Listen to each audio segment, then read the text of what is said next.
So first, it should be established that it's very common for successful properties in any medium to be transplanted into another medium.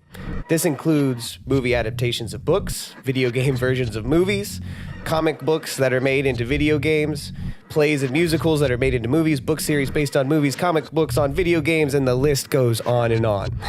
Now, secondly, I'd like to say that it should be noted that this process does not produce either consistently good or consistently bad projects. For example, the movie The Birdcage is an excellent remake of a Franco-Italian film, which itself is based on the play of the same name by Jean Perrault, a movie based on a play being remade into another movie.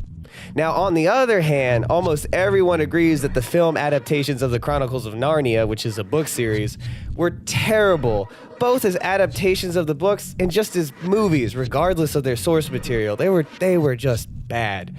So it should be noted that, this process doesn't make things good or bad in itself. And it should also be said that taking an IP from one medium into another is not an inherently bad idea. I don't have anything against that. All of that being said, one transition that consistently falters is taking video games and making them into movies.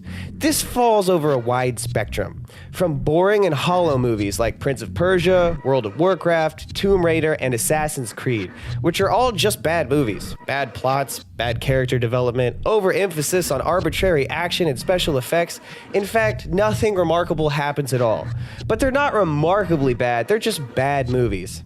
Then there are the films on the opposite side of the spectrum, which are complete insults to both their source material, the movie industry, the human species, living organisms in general, and me personally. I'm talking heavy hitters. I'm talking Super Mario Brothers. I'm talking Mortal Kombat Annihilation. I'm talking Street Fighter the movie. But why do we keep trying? The simple answer is money. Transferring the success of the brand of something like Super Mario Brothers and convincing the fans of an already established series to spend more of their cash on a new iteration of a product they already like. But it doesn't work with video game movies. The main reason for this is the inherent difference between what makes a great movie and a great video game. For example, Zelda Ocarina of Time is often lauded as one of the greatest video games of all time, and for good reason. Don't take my word for it, there are tons of videos on the YouTubes that go into excruciating detail about what makes the game so engaging and so endearing. So, let's say a movie studio decides to cash in on the love for such a popular game. What would this movie look like? Well, first, a lot of content would need to be cut. A movie is generally between 1.5, 2.5 hours, maybe 3 if you're lucky, or if you really have a lot of content you need to cover. The average playtime for Zelda Ocarina of Time is about 25 to 30 hours, and there is enough content in the game to keep you going for about 40. And that's only if the player doesn't do it like I did, which was I would spend extra hours just riding my horse through Hyrule Field and obnoxiously singing the Zelda theme song. On an even separate side note, the music is amazing and would totally work in a film. Epona's theme is my jam, baby. So, if a Zelda movie was made, it would most likely not include many characters and moments that made the game so amazing and special. The next thing you would notice in this film is the protagonist has as much depth and character development as Tony the Tiger from Frosted Flakes. Like, literally every other character you meet and interact with is more interesting than Link. This is not such a problem in the video game format because it emphasizes the world and the NPCs you could interact with. However, in a movie, this would be an absolutely boring character to follow through a film. Also, even though the game does include a lot of exploration and character interactions, its bread and butter is the combat and all of its sword slashing, arrow shooting, boomerang throwing, bomb dropping glory. Side note, the combat gets turned up to 11 in Breath of the Wild. There is literally endless ways to kill enemies in that game. It's a masterpiece. But I'm getting off topic. This combat works great for a game, but would quickly become tedious and pedantic in a film.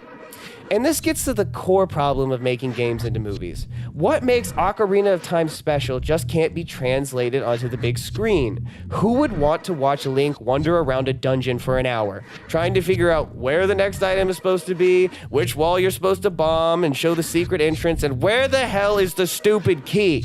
Now, that's one of the things that makes Zelda Dungeons special, but you can't experience that in a movie.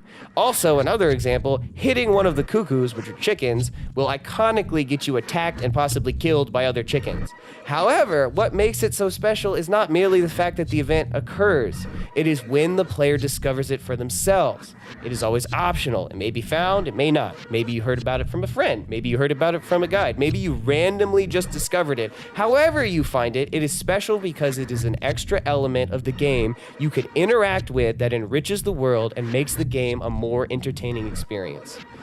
In conclusion, we should all agree to stop trying to make cash grabs by taking great or terrible IPs from video games and making them into movies, especially since there are so many talented writers and creators trying to get their projects made for the big screen, and their work will actually be successful in theaters and keep people like me, who is a fan of both movies and games, happy. This is Asher, and I'm #JustSaying. What's up, crew? If you got any idea of what you would like for us to talk about on The Minute or on Movie Night Autopsy podcast, hit us up on the social medias. You can hit us up on Twitter at @movie_autopsy. Check us out on Facebook at Movie Night Autopsy. Always feel free to email us, contact@movienightautopsy.com.